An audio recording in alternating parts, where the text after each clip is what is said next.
Look at that. Well, good evening, councillors, and welcome to this, the Finance and Operations Committee meeting for the 7th of April. I'd like to start by acknowledging the traditional custodians of this land and pay respects to their elders and the elders from other communities who may be here today. We also acknowledge all other people who have contributed to the rich diversity of this country. I'll call for apologies. More apologies. Confirmations of the minutes of the previous meeting have been circulated. Councillor Davis and Councillor Garney. All those in favour? Thank you. Governance matters. This committee meeting is conducted in accordance with the Local Government Act 2020 and the Benalla City Council Governance Rules of 2020. Tonight's meeting is being recorded in accordance with the governance rules. Councillors are reminded of their behaviour at this meeting, and in accordance with the Local Government Act 2020, any councillor who has a conflict of interest, if we could disclose that now. There is none. Cool. Thank you. Business item 1, public submissions on any matter. And move to item 2, which is the 2020-2021 Community Sponsorship Program. Welcome, Tom. Thank you. In the past month, we've had 2 applications for community sponsorship. One from the Dorambat and District Community Group, and the other from the Benalla Family Research Group. The Dorambat Group are seeking $500 in community sponsorship funding to assist in the hire of a cherry picker or scissor lift to help the painting of a large shed as part of their annual program of mural work that would usually happen at the same time as wall to wall, and wall to wall has previously assisted with the funding of said cherry picker, but obviously are unable to do this year because it's not going ahead. The Family Research Group looking for $500 for the purchase of essentially stationary equipment, to summarise everything there, to assist them to continue to deliver their services there. So it's a total of $1,000 in requested funding for the previous month. The other item we were in sponsorship was the Benalla All Blacks had put a grant application forward in the previous month's report. That has since been withdrawn, so I did some follow-up with them around sales for a storage shed, and after a bit of follow-up with them, they've decided that they're just going to pull back on that for the time being until they can have some further discussions with the Committee of Management and other parties. So the recommendation is that the report be noted and that $500 grant be awarded to both the Dorambat District Community Group and the Benalla Family Research Group. Are there any questions? There are no questions. Councillor Davis. I'd like to move the recommendation. Thank you. Councillor Hearn as well. Would you like to speak, Councillor Davis? Just briefly, the 2 good worthwhile community projects, and it also noted that it's always good to ask questions at meetings. So we've got that All Blacks issue, but I do hope that they move ahead and do something for storage in the future. Thank you. Councillor Davis. Councillor Hearn. No, thank you. Are there any other councillors wish to speak? If not, put that to the vote. All those in favour? That's carried. Thank you. Item 3 is the Council Plan 2021-2025 Community Engagement Strategy. And Tom. Thanks again. So the Council Planning 2021-2025 Community Engagement Strategy is being presented this evening for adoption. As discussed previously when I presented it, it is really a bit of an overview outlining expected engagement activities, key tasks and timelines, as well as potential stakeholders. The operational detail of exactly how each engagement activity will occur will be put into specific plans for each event. And since it was previously presented, there was only, I think, 1 or 2 minor changes, and they were around the dates for the rural events, which were the mental health ones. At the time of writing, they were to be confirmed, because I had to obviously submit this report a little while ago. We've since been out to Molliola, and we're going to be attending their May Fish and Chip Nights, which I think is the 2nd Friday of May. And councillors will be invited out to that as well, so we're just helping them with a little bit of marketing collateral around getting the word out to neighbouring districts, etc. But they're really excited to do that. Morgag and Funa coming back to me. I think when I was here last time, I'd just been out to Funa, so the committee were just discussing what date exactly was going to work best for them and the pub and other relevant parties. Beyond that, I think that was the only significant change worth quickly noting. So the recommendation is that the council plan 2021-2025 community engagement strategy be adopted. Thank you, Tom. Are there any questions from Tom? Councillor Venero? On page 9, when you mentioned Council Plan 2021-2025 Steering Committee, what is that committee? That's an internal committee. So at the moment, the core members of that are myself, Jane, Robert, Tanya, Jerome, who else we got there? That's about it. Then we invite other internal staff members across, so that might be Kathy from a finance point of view. Or, so at the end of each meeting, we essentially figure out who else we need to hear from internally to help us guide the process going forward and make sure that we're considering as much as we possibly can in our planning. The previous discussion, my understanding was, sorry, Chair, you follow up question. In the previous discussion, my understanding was we agreed this engagement process is not just for the council plan, it's for community vision and council plan, asset plan, and the financial plan. I think, is that right? Is that not just for the council plan or just for the whole 4 documents? There will be elements of those other documents included in the engagement that we go out and do over the coming months. The steering committee for this particular thing is focused on the council plan, whilst those other documents might come up. The focus of this group is for the council plan. This is only for the council plan, is that what you say? That's the primary. Yes. So there are the 3 documents that we have to prepare by 31st of October. Asset plan and financial plan and the community vision, which also need to engage community engagement as per the Act, Section 4. Are you going to present a different plan for that? That will fall into the toolkit and the template that you've seen associated with our community engagement policy. So that would be the kind of plan that would fall into. So there will be an overarching plan to that, but the engagement for those activities will be identified using that template. Sorry, Councillor first, you have a question? No. Councillor. Tom, I'm just curious. So the other rural towns that we thought should be included on that, have you taken them on board? Will they be on board? And are we doing rural pubs and the markets and such? Because these things don't seem to be set up in here, so this is why we're asking. Yeah. Yep, absolutely. So, yes, the other rural locations will be included. As I mentioned last time, they're listed as one of the key target groups. So we won't be able to go to all of them likely, but we will do our best to get into representation. And so when we do things like the 3 events up front, where we have a mental health focus, we'll be pulling in people from surrounding districts as well.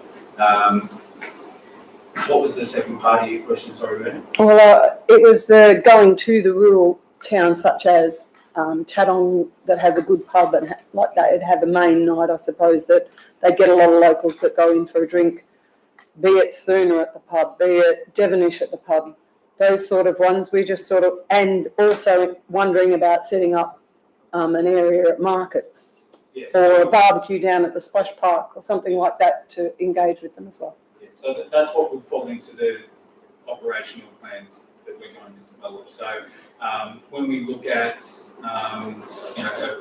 rural people, we're living out of town, we'll have a look at how have we gone in those first 3 events, what kind of representation have we got, who's missing, and then we can look at what is the best way for us to go back out to those communities and engage them, so that we are getting representation from locations outside those three that we've got listed already.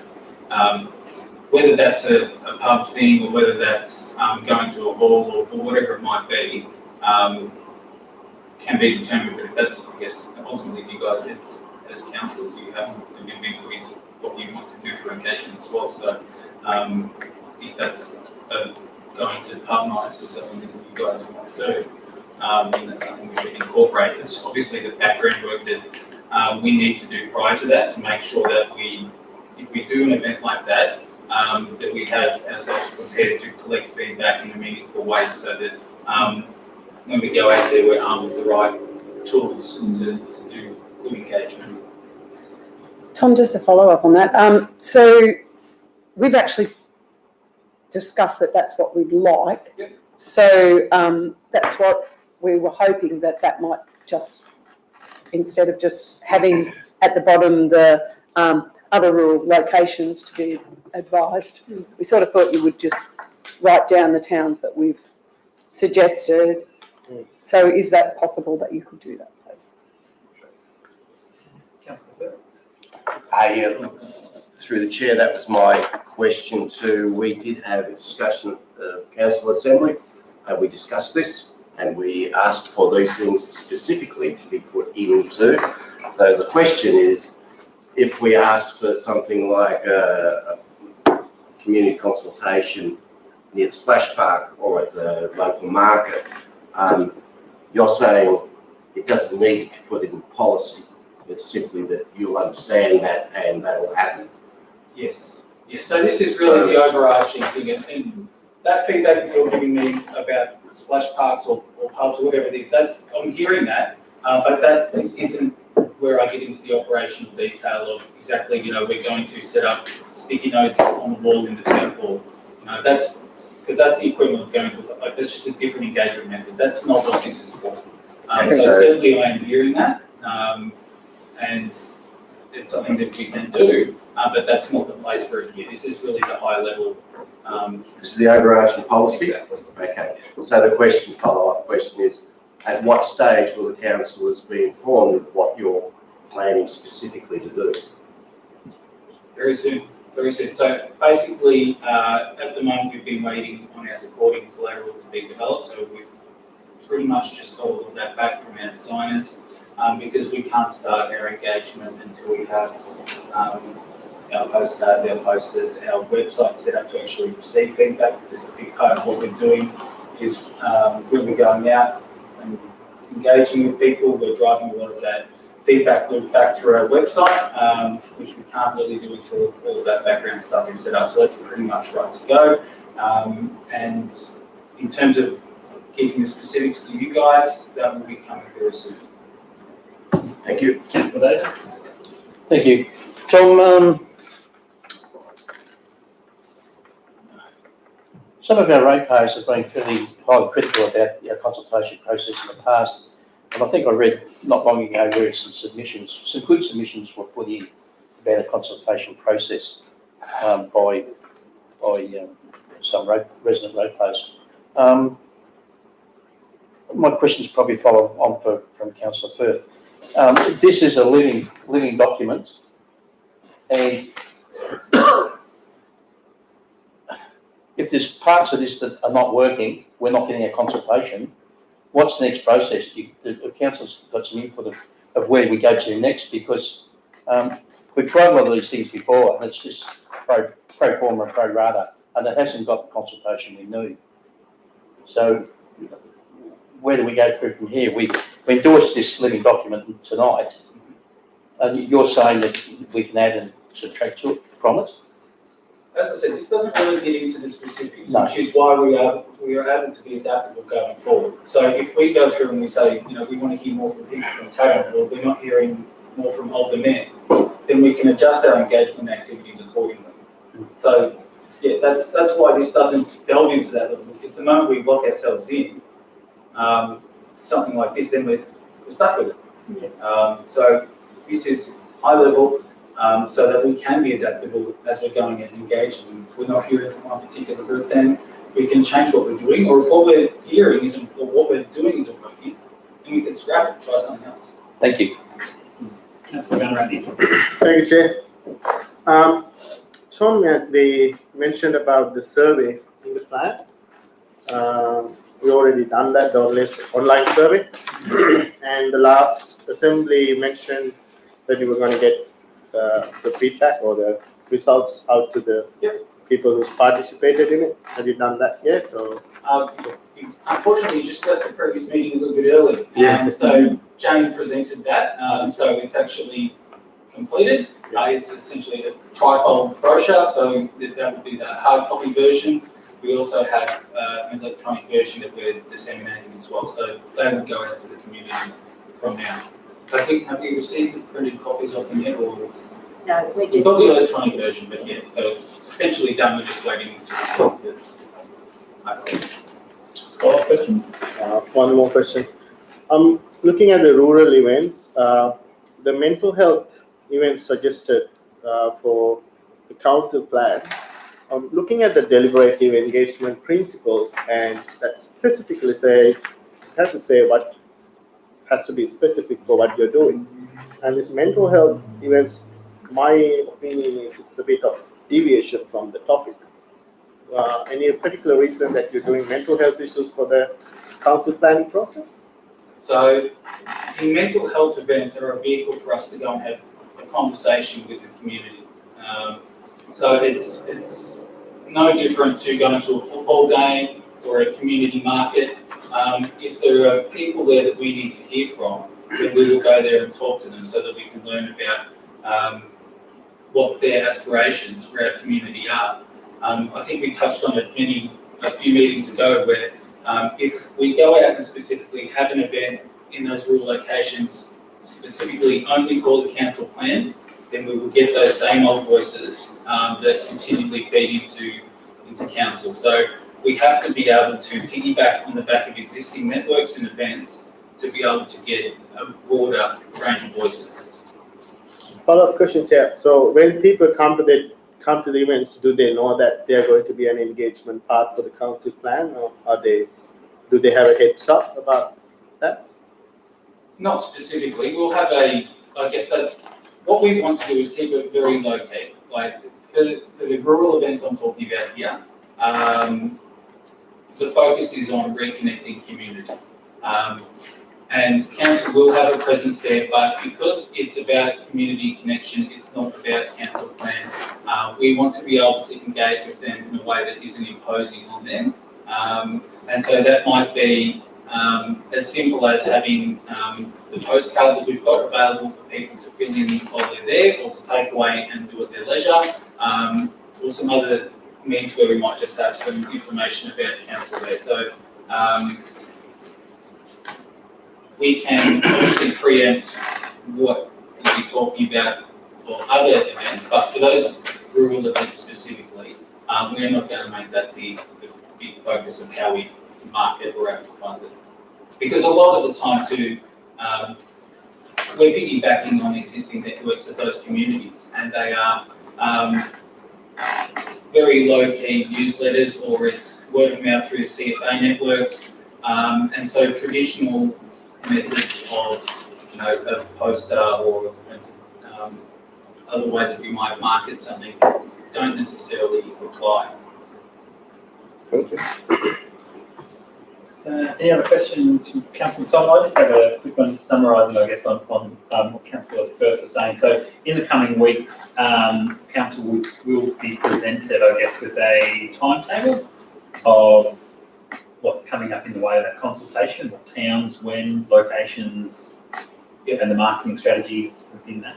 Yes, so a lot of the work that the steering group will be doing is looking at who the key groups we need to talk to are in a little bit more depth, identifying appropriate events, whether it's a home game, football match, or whatever the markets are. We do have already have identified dates at markets and things like that, and I'll be presenting to that group in the way that we intend to consult, and we tick off from them to be able to present that. But as pointed out, I might present something now, and it might change down the track because we're not hearing from the women. Okay, thank you. Councillor Hearn, are you moving the recommendation? Thank you. And second, Dan? I would like to move with an amendment to the recommendation. Okay. The council plan 2021 community. Sorry. Sorry. So we need to Pause the portion of the motion. Need to hear what it is in a second. So,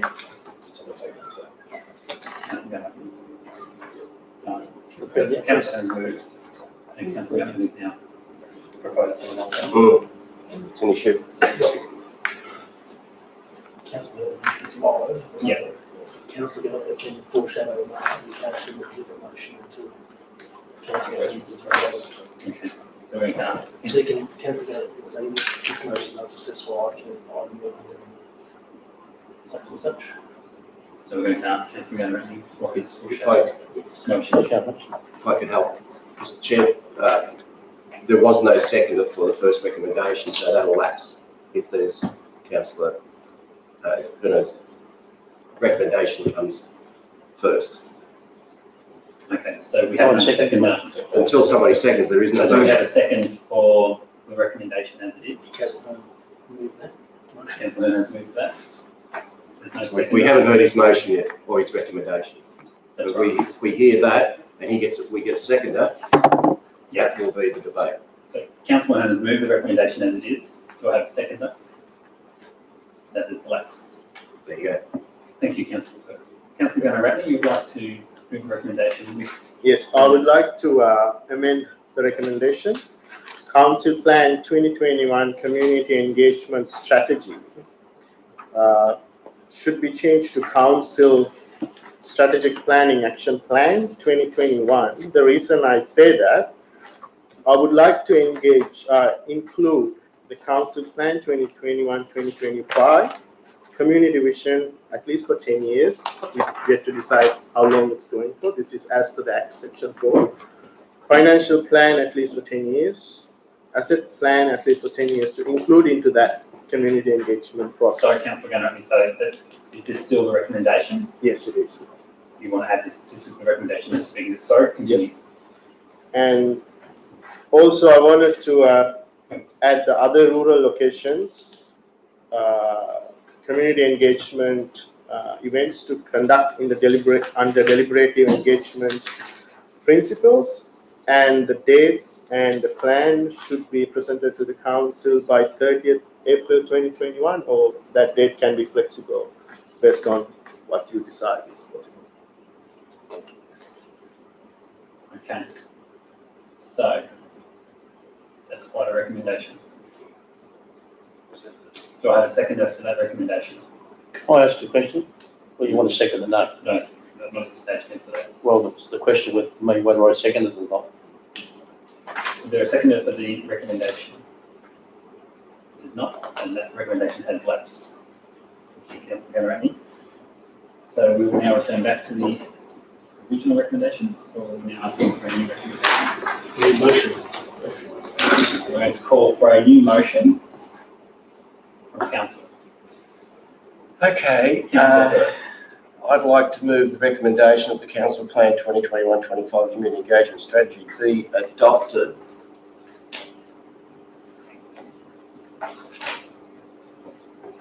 Be adopted.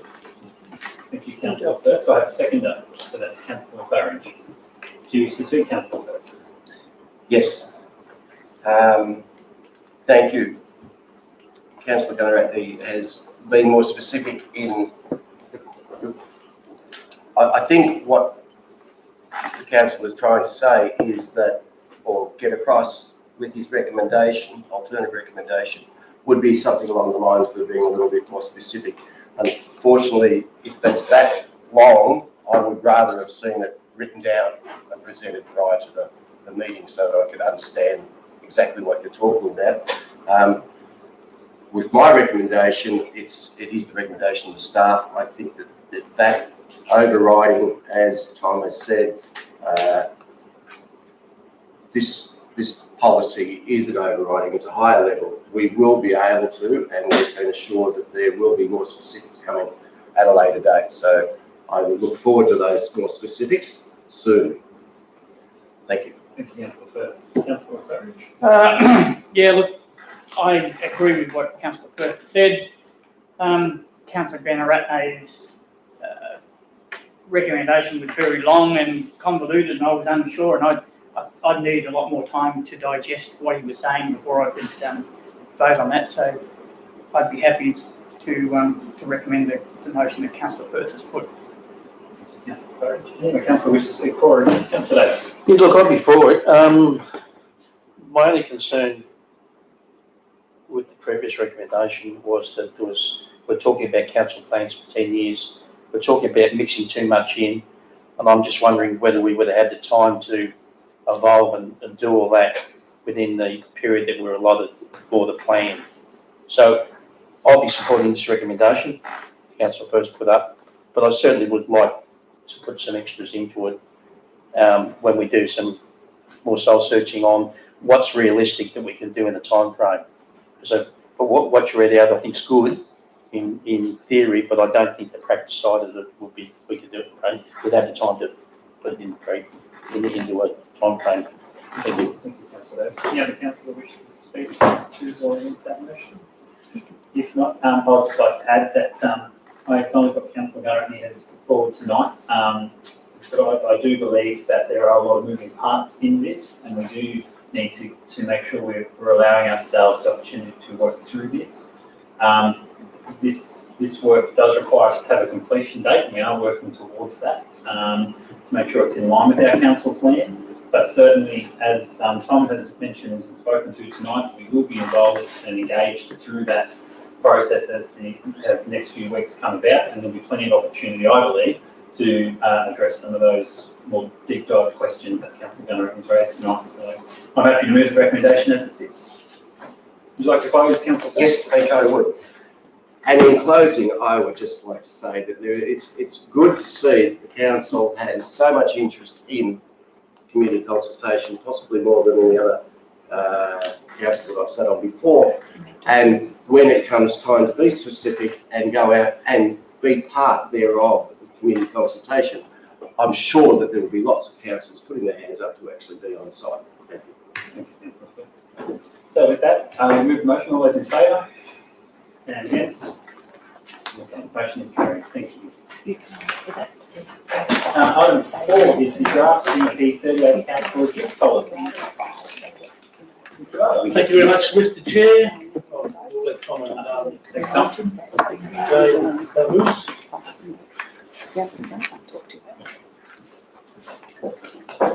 Mr. Chair, the report tonight presents the actual council gift policy for adoption. The draft policy was presented to the council on 24th. Sorry, it has to be adopted by the 24th of April, but it was presented to the council on the 10th of March. Was advertised in the Benalla Ensign and also promoted via council social media channels. No submissions were received on the draft policy, so the recommendation is that the policy as attached as Appendix 1 be adopted and that the policy be next reviewed in March 2025. Thanks, Mr. Chair. Are there any questions? There are no questions. We have a recommendation at the bottom, middle of page 12. Perhaps I'll move that. Councillor Herman, Councillor Davis. Wishes to speak, Councillor Herman. No, thank you, Mr. Councillor Chair. Davis. No, thank you. No other councillor wishes to speak. That's a vote. All those in favour? Carried. Item 5 is Mayor and Councillors' allowance. Thank you, Mr. Chair. I will largely take the report as printed, just bringing your attention to item 4, where this was tabled for discussion at last week's meeting, but we obviously postponed that until this evening on the 7th of April. No submissions were received, and I will direct the councillors to the recommendation on page 14. Are there any questions from council? No. I have someone move that recommendation. Councillor Firth. Second, Councillor Claridge. Wishes to speak, Councillor Firth. No, thank you. Councillor Claridge. No, thank you, Mr. Chair. No other councillor wishes to speak. All those in favour? And against? That's carried. Thank you. And we will close the meeting at 6:30.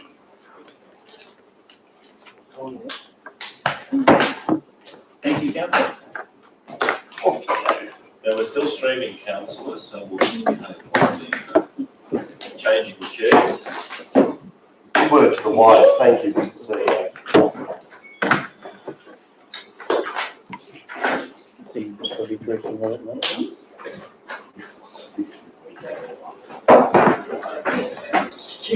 Really quickly.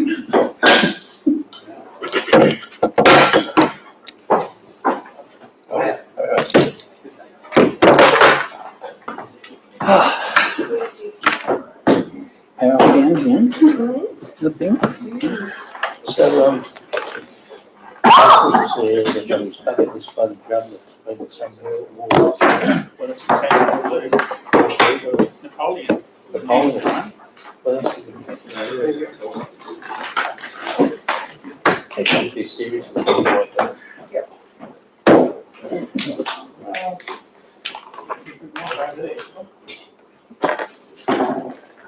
John Hammond's still there? He's there. Maybe anymore. Where is that? I think he's retired. Yeah, it's still running, still running more. Welcome, councillors, to the planning and development meeting on the 7th of April. I'd like to acknowledge the traditional custodians of the land and pay respect to their elders past, present and emerging. I'd also like to acknowledge all other people who have contributed to the rich diversity of this country. Are there any apologies? Yep. Can I please have someone confirm the minutes of the meeting, last meeting? Thank you, Councillor Firth. Second, Councillor Curry. Our government's meeting, our meetings are conducted in accordance with Local Government Act 2020 and Benalla Rural City Governance Rules 2020. Our meetings are recorded and live streamed. You can find them on our council webpage with the exception of the confidential items on the agenda. Councillors' behaviour should be impeccable, as always, and members of the public must remain quiet during proceedings unless invited to speak to the committee. Conflicts of interest must be declared at the start of the meeting, stating the item number, whether the item is general or material, and the circumstances of the conflict. The person should then leave the chamber when its item comes up for consideration. Are there any conflicts of interest tonight? Thank you, councillors. Are there any public submissions on any matters? No. So item 2 is the building and planning approval for February 2021. Welcome, Neelish. Thank you, Madam Chair. Through you, Madam Chair, present to the Planning and Development Committee the monthly building and planning activity report. There were 21 planning applications, 21 applications decided under delegation, 3 amendments, and 2 Vic Smart applications. These were all under officer delegation. 3 applications were decided by council, and 2 matters were withdrawn. There were 5 notice of decisions issued, and 2 matters are still before the Victorian Civil and Administrative Tribunal. One of the matter has been listed further on for officer presentation, which is 71A Cowan Street. There were a total of 33 building permits approved within the municipality, totaling $4.6 million. Of the 33, council's building unit issued 19. The recommendation is on page 15 for the committee's consideration. Happy for any questions. Are there any questions? Yes, Councillor Firth. The planning permits applications done under delegation. Could you extrapolate on what is the construction of, the evaluation of a vortex milling extraction unit in the processing Australian flora? Sounds harsh. Do you know anything or any more detail of that? Is that a very big unit, or what is that? I'll get Joel to answer. It's a relatively small unit for processing.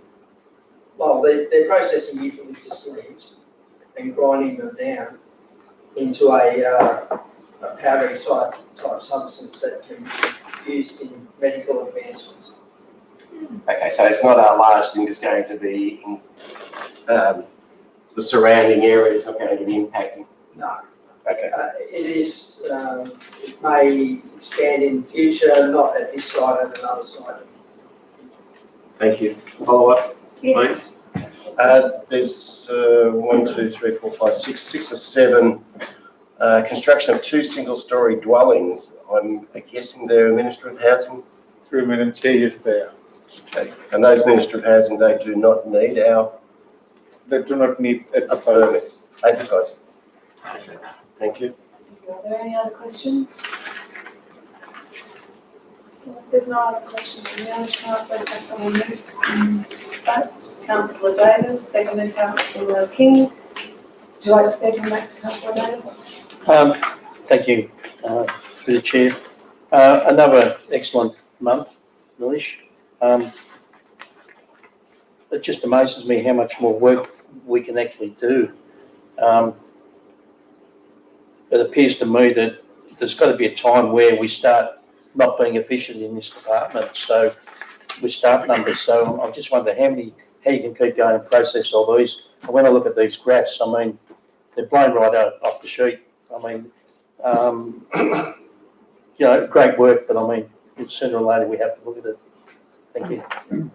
Would you like to speak, Councillor King? Thank you, Madam Chair. Only to say this, it's a great report. It's great to see so much activity happening. When you drive around town, you look in those new estates, and it's just vanilla's humming at the moment when it comes to this area. And it's a credit to our planning permit unit for the work that they're doing and being able to get the permits done and approved and out there for people to get started straight away, because we know this industry is booming at the moment, and it's hard to get material, it's hard to get tradies in to do the work for them, so it's great to see that we're on the front foot helping our community out, so well done. Would anyone else like to speak? All those in favour? Thank you, that's fine. So we'll move on to item 3. We have a speaker, Lewis, if you'd like to come to the lectern, No worries, please. thank you. Welcome, Lewis. Thank you. Hi, I'm Lewis Hare. I'm a resident of Benalla. Oh, excuse me, Lewis, just sorry. We'll allow you to speak for 3 minutes. If you need extra time, we'll Right, have no to worries. ask for that. Yep, no problems. So I have a development in Bridge Street. And there's a few things that I understand. There's a few characteristics that I'm not quite meeting with the Merrill's planning scheme. The first one is I'm asking for an additional access point. The reason being for that is I'm trying to maintain the characteristics of the street, and I'm trying to keep that front residence entirely individual and not a part of the development behind of the townhouses. And I think that's very important in such a busy street. We do not as we know, there's plenty of townhouses going ahead there, and I think it's important to keep those residences at the front, individual and not a part of the townhouse developments. There's a carport next door, there's mixed zones all around with multiple buildings exceeding the setbacks. There is, had a traffic engineer design a swept path so we can enter and exit in forward motion, which meets the requirements for an additional access point.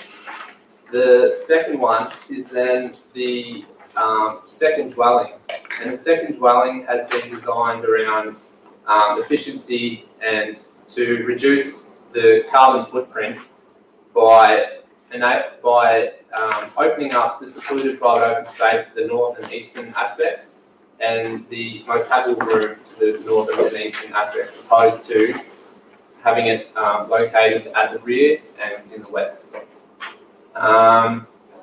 Any questions or anything? Councillors, yes, Councillor first. Yes, Lewis, as you know, I've had a look at Yes. the project, and the outset, it's great to see a young guy having a crack. Yep. In Benalla. I have had a look around all the other projects around that area. Yes. With regards to multiple units. Are you aware of any of the other multiple unit developments in that area that have got 2 driveways? Yes, directly next door. There is 2 driveways there? Two access points directly next door. Can you point that out to me on the? Yeah, 91 Bridge Street West.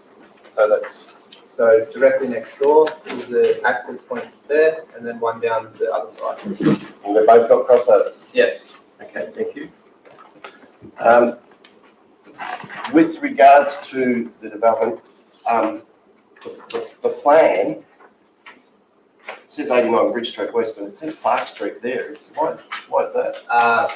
There are a few mistakes on the plans that I've submitted, and it probably does require. Are these the only plans you've submitted? Yes, so, and Joel has pointed them out to me, which is totally fair, that there's a few things on my behalf that I need to change on the plan, but the basic concept is there, and then if we can kind of get approval to create an additional access point, and then keep the efficiency in the second residence with enabling the secluded private open space to be at the front, rather than the rear or side, which would then become the west, and intrude on the second residence on the adjoining neighbours' secluded private open space as well. Thank you. Thank you. Councillor King. Thank you, Madam Chair. Lewis, just in regards to the property at the front, Yes. that's an existing property? Has that been Yes, as dropped an in? existing been- residence, yes. So trying to maintain and preserve the heritage in that, I think, is great for the streetscape. And that property, will it be on its own title, or is it going Yes. to be as a part of the? It'll be on its own, 3 separate titles. So yeah, entirely individual. Okay, thank you, mate. No worries, thank you. Any other questions? Yes, councillor Burridge. Yeah, thanks, Lewis. The proposed carport at the front, how seriously will that diminish the amount of light entering the front of the house? It will reduce it a little bit, but not a whole lot, because it's an open carport, so there's still lots of light you can get in, and it's north facing too, so there is so much light that can still come in, and it's, the living room is actually on the opposite side as well, and that is why we've put it on the west. I have a follow-up. Also, Lewis, why do you think people would turn the car around and drive out rather than back out? Wouldn't it be easier for I them would to back much out? prefer it to back out, but that Vic Roads own the road, so in order for me to create an additional access point, I need to be able to enter and exit in a forward motion. So by widening the carport and then creating that little drive through, it enables them to exit in a forward motion, which meets the criteria. Just one more. Do you think the carport's necessary? Well, yes and no. I mean, it's desirable to have another carport, but if we could get it through without, I'd be happy to not have it. Yes, councillor Burridge. Thank you. Lewis, I gather the boundary, sort of back of the units, that driveway, Yes, that'll be all common property, will it? yes. That'll be common property. Yep. A suggestion would be, could the proposed carport be put on the other side of the house so they could use the common Same driveway.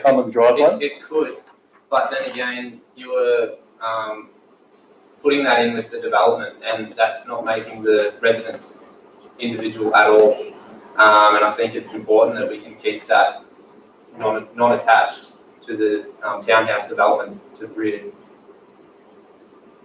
Councillor. Oh, sorry. So, but yeah, I can understand the question, but the proposed carport, if it was on the other side, it'd still be on the land belonging, on the block of land belonging to the existing house. It's just that all that common property would then revert to the common property would be revert to the 3 property owners, or is that, do you only want the common Yeah, so property? they'll have to then pay body corporate fee as well. And then they're attached to it's a common driveway. The idea is to create an individual driveway for the front residents to make it more desirable, keep the characteristics in the house, keep it its own residence, an old house that's still on the streetscape, that's not part of the townhouse development. It's entirely to make it individual. So the follow-up question, so the 2 rear properties, Yes. 2 rear properties are going to have the common driveway Yes, anyway? they will. And they'll have a, yeah, thank you. Councillor Burridge. My question is kind of related to that too. I was everybody tries to look and work it out for themselves, and that's what planners hate. Yeah. Let's face it, feel sorry for them. But as Councillor Davis was saying, if that wasn't a carport, if that was maybe you don't know the answer to this, but do you have to have a carport for that house? It is, I don't. I'll ask the planners later when they submit. But even if you didn't have a carport there and just a paved area where you could park and then reverse and go out, and then you don't have to save a lot of money. And anyway, it's. Yeah. Have you Is that a considered that? question, councillor? Have you considered that? I have considered it, but at the end of the day, I paid a lot of fees and I was advised to seek a traffic engineer from planning. And, you know, the time I've spent, money I've spent in going this far to this extent, I really want to make this residence entirely individual and I want its own driveway. And I'm meeting the criteria from Vic Roads, enabling it to exit in a forward motion. Just one quick follow-up, please, Yes. Madam Chair. I noticed in the report that this has been going since 2017, as the original application. Is there what's the reason that it's taken that long? I think that's false information. It's been going on for about 10 months. 10 months, is that all? 10 months, yeah. That's all. Okay, thank you. Councillor O'Brien. Thank you, Madam Chair. Lewis, I was just wondering with that carport too, which you mentioned is on the north side of the building. I mean, I'm just wondering what sustainable building thoughts you had with that. As we're trying to build a more sustainable community Yes. here in Benalla with our building developments and renovations and Yep. things. Did So- you take that into consideration? Yeah, so we've created an additional window on the west, and that is. On the west? Yes, Okay. and that is blocked by ornamental pairs, so it will let the light in through the winter, and it will obviously block it out through the summer.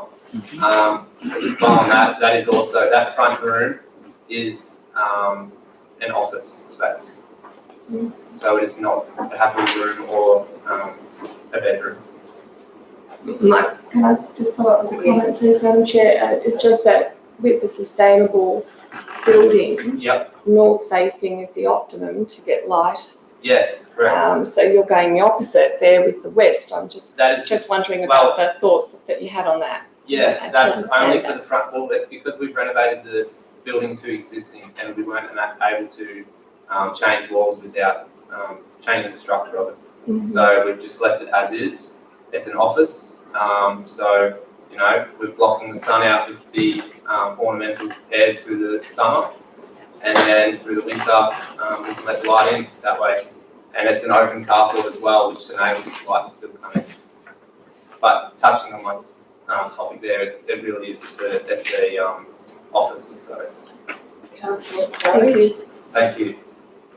Yeah, thanks, Lewis. Are you aware, Lewis, tonight that what we are deciding on is what's presented on this plan, not what you may change? So what we're voting on tonight is what you're Yes, delivered to us. yes, absolutely. The things that I may change would be obviously Clark Street out the front, there's Bridge Street. And if there's anything else that we can pick up on that's wrong, but apart from that, everything on the plan is what I would like to go ahead with. Councillor Davis. Lewis, the setback of 2.5 metres for the carport, Yep. have you looked at what the setbacks on the adjoining properties are? And there is a formula, and I don't exactly know the formula. I think it's, and I'll ask the question later on when the report's put up, but I believe on that one that you'd probably be looking at a 10 metre, 9 9 or 10 metres. Like I think it's, you double it, you join it, add them together and divide them by 2 or something, but Yes. I don't think it's as simple as that. But I would have thought the setback would have been sort of 9 or 10 It's metres. about 9 metres, Joel. Is there any way you can address 9 that? metres. Well, not at this, I can't. I'm asking to exceed it. There's a property next door, which I don't have my plan on me, but it exceeds 6.5. It exceeds that setback as well. There's a residence, 104 Bridge Street West, 105 residential development exceeding that setback at 3.9 from the front boundary. There is DOSA panels over the road that is built on the front of the boundary, there's a service station over the road exceeding that setback. I know that's mixed zoning. Well, 2 residential properties, 101 and 104 Bridge Street West, old antique stores, zoned residential, that are built, that have residential dwellings on the front of the front setback, the front boundary, sorry. Are there any other questions? Thank you, Lily. Thank you.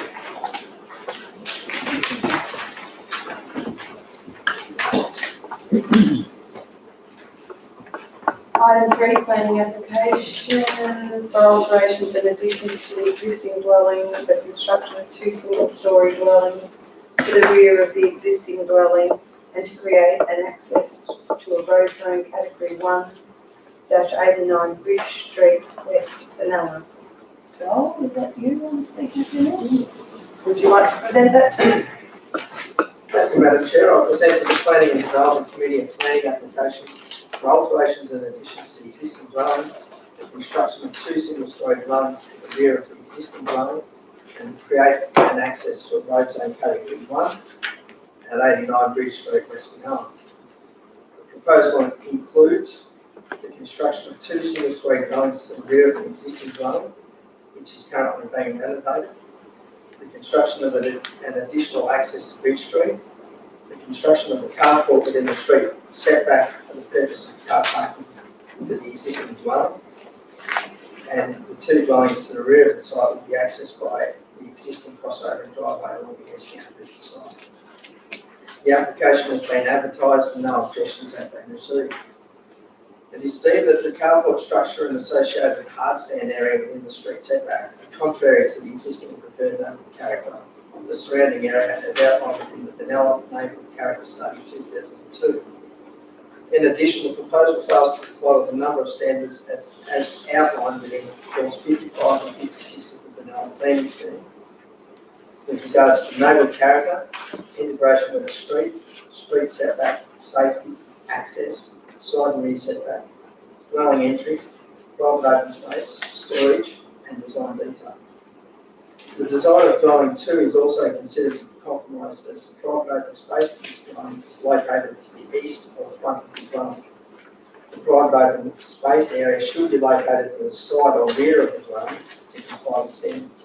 The private open space area, which will be enclosed with a high front fence, also obscures the frontage and entrance of dwelling 2 to the street, which is also discouraged by the standards as it reduces dwelling safety and dwelling integration with the street. The recommendation is on page 32 of the report for consideration. Councillors, are there any questions of John? Yes, Councillor. It's automatic, isn't it? Yep. Through the chair, Joel, we see a lot of applications come before us, and I've never seen so many crosses on the objectives and standards. So obviously there are some issues with this particular development, but some of the ones for us, B6 street setback, the proposed carport to the front of the site will have a setback of 2.5 to the street, which does not comply with the standard. Is that standard mandatory? Like, is that a set rule? A standard is a guideline, so it should be met. No, okay, Not so must be met. it should be met, and we can overturn that if we like, but it should be met, okay? Just a follow-up question, thank you. With regards to the B5, integration with the street, the entrance to dwelling 2 is tucked away behind the front wall of the dwelling. In addition, any fencing to enclose the secluded private open space to dwelling 2, which is located on the east side of the driveway, will further obscure the entrance. I've looked at the plans and I've been to the site and I can see exactly what you're saying there, that the front entrance to dwelling 2, which is the middle dwelling, you can't see. I've built and been involved in many projects around Benalla and elsewhere that the front door of any multiple units cannot see the street. no matter what you do. That certainly can't be an absolute mandatory. Well, I'm just wondering why that's been pointed out so well here. Is there a rationale behind it? Generally, when you have a unit development like this, the private open space will be located to the side, towards the side boundary, meaning that pushes the dwelling towards the driveway side of the development. So that the dwelling is presented further towards the driveway and is more viewable to the street. So that with the way it is now, you'd have to walk down the driveway a fair way in order to see the dwelling itself on an entrance, because you've got the front fence obscuring. So you're worried about people coming, visiting and finding the dwelling? Yeah, it's also to do with as it's viewable to the street as well. And Okay. presenting a dwelling further towards the driveway as opposed to behind open space would allow that to occur. Okay, so a follow-up question on that. There must be many dwellings in these multiple developments that doesn't meet that criteria. There are some developments that have an entrance that is further back from the front of the dwelling. There's no doubt about that. But there's not many designs that I know of in recent past that have provided as a design with the open space in front of it. Okay, thank you, Madam Chair. Councillor King? Thank you, Madam Chair. Joel, B1, neighbourhood character. Big cross there and a lot of information in there why. My concern is when we go down that section of the street, from the roundabout to big roads, it is a mishmash of houses, residential, industrial, business. I mean, I can appreciate what the applicant's done by keeping a property at the front that keeps within the character and is developing at the back. But my concern is that we're saying that it's not within keeping when that area itself is not within keeping of a standard, uniformed approach. I think where we're getting at there is it's not in keeping with the residential character of the area. So this entire area, even the sites that have commercial uses on them, are zoned general residential. So in future, if one of these premises decides they no longer want to operate anymore, the site has to revert back to residential. When it does, they also have to comply with the general standards of what we're dealing with here. Okay. Just before you go any further with that, I'd just like to add to Councillor King. But the two antique shops are now being used as homes, residents, and they are still right up on the footpath. So, I mean, I don't understand that you're saying that if the businesses change, they're meant to change the character. Well, these two aren't. Could you please explain? It's hard to explain something. And you're right, they have been converted into residences without having to change the structure of the building. So they're two anomalies that generally stand out. Thank you. Can I ask a follow-up question as well? And just in regards to the application itself, I'm conscious that these things cost a lot of time and money and effort and energy in putting it together. And the applicant has acknowledged tonight that there are a few things that need to be reconsidered. What's the time frame on the permit actually ending? Like, that might be something to take on notice, but I'd hate for the applicant to have to be stung with an additional cost in 3 months' time now because it's expired, when there's still a bit more work that needs to be done. That's all. That should be fine. We can keep the planning application going for as long as we Okay, thank you. Councillor Davis? Thank you. Joan, the applicant explained to me or explained to all of us that the setbacks in that street are all variable. Can you advise us on how you do a setback? Like, is it an average of the whole street, or is it an average of the house each side of it? Or is it an average of how's it obtainable, please? the standard is the average of the adjoining two lots. So, the lot to the east has a setback of 13 metres. Yeah. The lot to the west has a setback of 7 metres. So therefore, you're looking at 10 metres, but you can come to 9 metres, whichever is lesser. So 9 metres would be compliant with the standard. Thank you. Councillor Firth. And just to follow up with regards to the question I asked the applicant, it says date received 25th of August 2017. Is that a typo or is that? Yeah, it should be 2020. Are there any other questions? Thank you.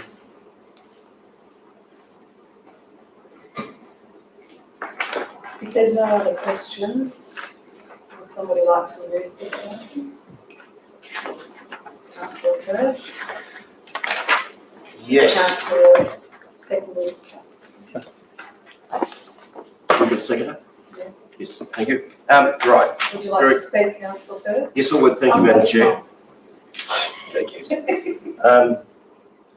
Okay, with regards to this, I think it's been ascertained tonight that there are issues with it, both that are debatable, given the amenity of the character of the area. I think it's well and truly agreed that that amenity and character of the environment is a mismatching. Like, there is no set standard. I can understand that the planners wanting to create for the future, but given that there's already been 2 permits of places that simply don't exist with regards to what we're asking for a setback, 2 ones that have been now residents that were commercial properties, that one doesn't hold water. However, there are certainly some other issues with regards to this particular, we have to make a decision on what's presented before us. And I can see some definite issues with the plans. So I will go along with the recommendation that we refuse this planning application. But I would certainly hope that the applicant can come to some kind of agreement and make some changes that will suffice the planning issues that are there. Thank you, Madam Chair. Would you like to speak? No, thank you, Chair. Would anyone else like to speak?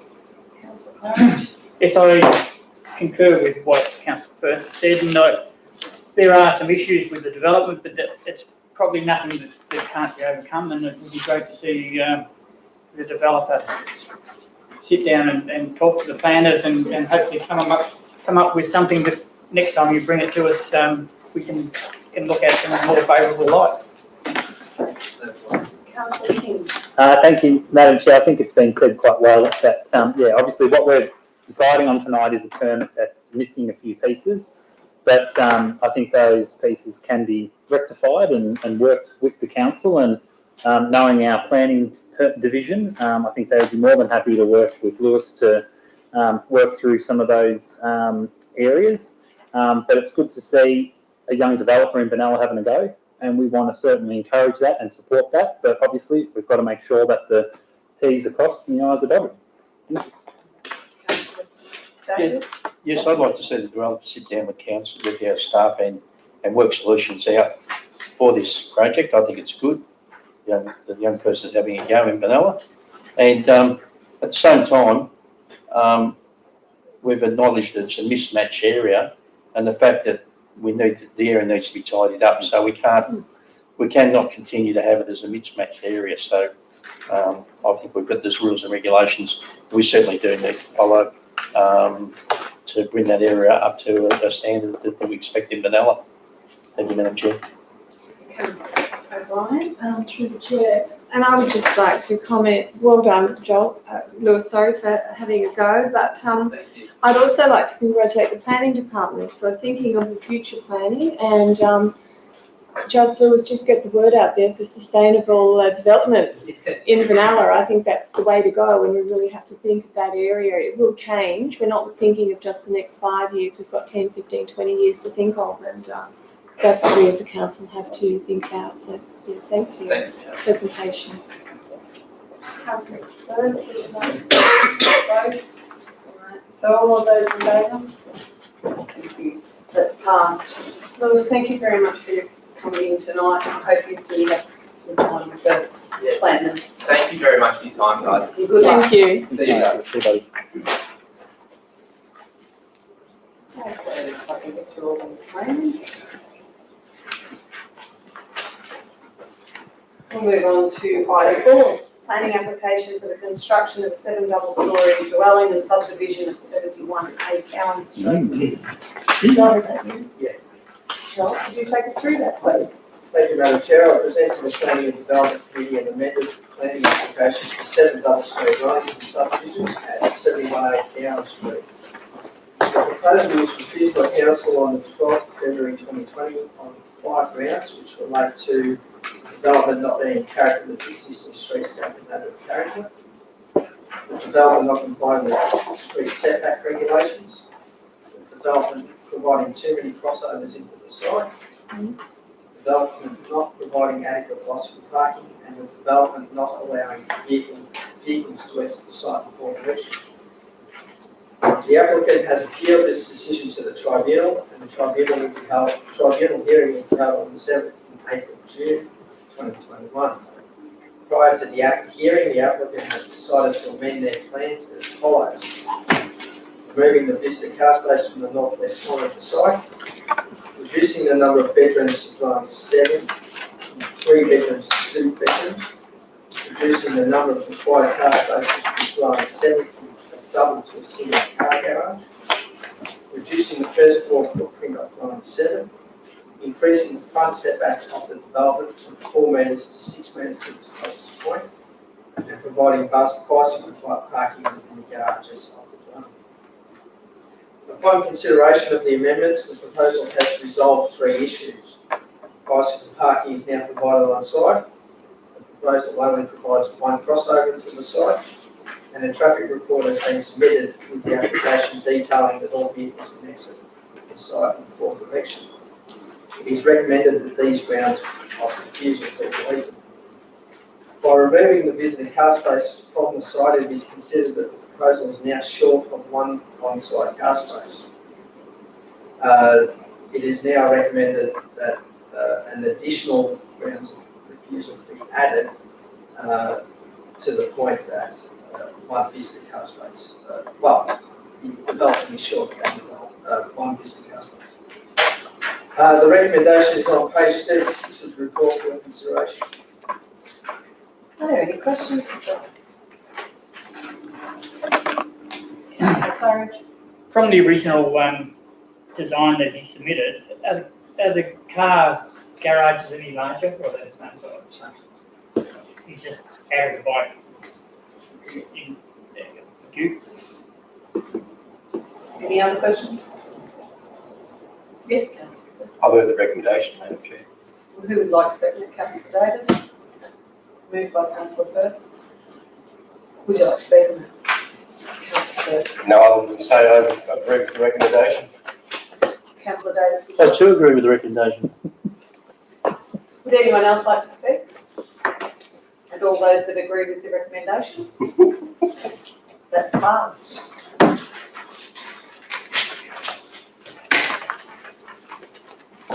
That's the close of the meeting at 7:08. Done. Everybody.